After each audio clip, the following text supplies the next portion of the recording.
అందరికీ నమస్తే అండి. ఒక సామాన్యుడు లెటర్ ద్వారా సీఎం సార్కి కొన్ని విషయాలు తెలుపుకుంటే అంత గొప్ప ముఖ్యమంత్రి అయినటువంటి శ్రీ నారా చంద్రబాబు నాయుడు గారు వెంటనే స్పందించి ఆ విషయాలపై పరిశీలన చేసి వాటిని పరిష్కరించడానికి పూర్తి సమయం కేటాయించారు. అది యాక్చువల్గా ఏం జరిగింది అంటే, ఒక 10 రోజుల క్రితం సీఎం గారికి నేను స్పోర్ట్స్ సంబంధించి కొన్ని విషయాలని లెటర్ ద్వారా తెలియజేశాను. వాటిలో అతి ముఖ్యమైనది ఎన్టీఆర్ క్రీడా వికాస్ కేంద్రాలు అర్ధంతరంగా మధ్యలో ఆపేశారండి. దాని గురించి తెలియజేస్తూ దానితో పాటు మధ్యలోనే ఆగిపోయినటువంటి క్రీడా ప్రతిభ అవార్డులు అవి ఎందుకు ఇచ్చారంటే అండి, ఎవరైతే నేషనల్ స్కూల్ గేమ్స్లో మెడల్స్ గెలిచారో వాళ్ళకి చదువుకుంటే ఎలా ఇస్తారో అలాగే క్రీడల్లో ప్రతిభ చూపినందుకు ఒక ట్యాబు, 20,000 రూపాయలు, సర్టిఫికేటు, గోల్డ్ మెడల్ సీఎం గారు ఇచ్చారండి. ఆ స్కీమ్ కూడా ఆగిపోయిన తర్వాత అలాగే ఫిజికల్ ఎడ్స్ ట్రైనింగ్లు, physical eds books, summer residential క్యాంపులు, అలాగే నాగార్జున యూనివర్సిటీలో ప్రారంభించినటువంటి సెంటర్ ఆఫ్ ఎక్సలెన్సీ ఆగిపోయింది. అలాగే అకాడమీ మొత్తం కూడా మూసేశారండి. రాష్ట్ర వ్యాప్తంగా అనేక స్విమ్మింగ్ పూల్స్ కూడా మధ్యలో ఆపేశారు. ఇలా చాలా సమస్యలతో పాటు ఈరోజు పిల్లలు గేమ్స్ పట్ల ఆకర్షితులు అవ్వాలన్నా, అలాగే పేరెంట్స్ వారిని ఆటలు పంపాలన్నా సరే మనం కొంత వాళ్ళ భవిష్యత్తుకి భరోసా ఇవ్వాలండి. దాంట్లో భాగంగా ఎవరైతే జాతీయ స్థాయిలో మెడల్స్ గెలుచుకుంటారో వాళ్ళకి సీఎం సారు ఎన్డీఏ ప్రభుత్వం సుమారు 65 లక్షల మందికి నెలకు 4,000 లెక్కన సామాజిక పెన్షన్ ఇస్తున్నారండి. నేను దాంట్లో చిన్న సూచన చేశానండి. అలాగే అవి ఎలా ఇస్తున్నారో జాతీయ స్థాయిలో మెడల్స్ వేసినటువంటి పిల్లలకు కూడా 1 year పాటు ప్రతి నెల 4,000 ఇస్తే బాగుంటుందండి.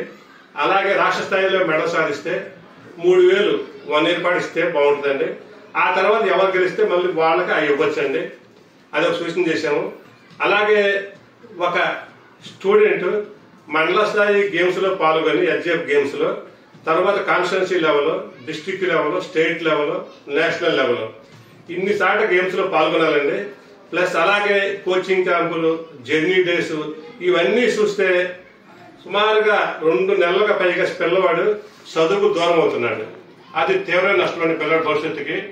దాన్ని సరిచేయడానికి అని చెప్పేసి ప్రతి పిల్లవాడు ఎవరైతే నేషనల్ లెవెల్లో మెడల్స్ గెలిచారో ఆంధ్రప్రదేశ్కి వాళ్ళకి 10% మార్క్స్, అలాగే రాష్ట్ర స్థాయిలో పథకం గెలిచిన పిల్లలకి 5% మార్క్స్ ఇస్తే బాగుంటుందండి.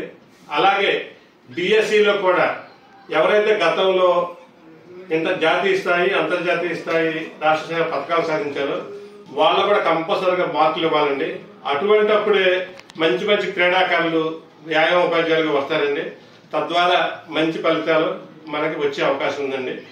ఇలా ఇటువంటి పాయింట్లు మొత్తం నేను సీఎం గారి దృష్టి పట్టుకెళ్ళానండి. అయితే వెంటనే సీఎం గారు ఫస్ట్ చాలా బిజీగా ఉన్నారు. తర్వాత తుఫాను బాధితులు ఆ సేవలో ఉండి కూడా ఈ విషయం మర్చిపోకుండా కలెక్టర్ గారి ద్వారా మన పెట్టిన అర్జీని నాకు తెలియజేసి దాని మీద స్పందించి తదంతర చర్యలు ఏం చేయాలని చెప్పేసి కూడా తెలుసుకొని వెంటనే నాకు మెసేజ్ పెట్టారండి. ఆ మెసేజ్ ఏంటంటే, రవీంద్రనాథ్, నువ్వు మాకు కొన్ని సూచనలు చేశావు, దాంట్లో మొదటిది సీఎం గారు వెంటనే పరిష్కరించారు. దాని అది ఏంటంటేనండి, ఆ ఆగిపోయిన స్టేడియంలకి 23 కోట్ల రూపాయలు వెంటనే కేటాయించారండి. కేటాయించడమే కాకుండా ఆ విషయాన్ని వెంటనే నాకు మెసేజ్ ద్వారా తెలియజేసి నా స్పందనని తెలుసుకున్నారండి. అంతేకాకుండా సీఎం సారు గతంలో హైదరాబాద్లో అనేక గొప్ప గొప్ప స్టేడియంలు, అంటే ఒలింపిక్స్ నిర్వహించడానికి ఎటువంటి స్టేడియం కావాలో అటువంటి నిర్మించి దాంట్లో national games, Afro Asian games, Olympics level నిర్వహించారండి.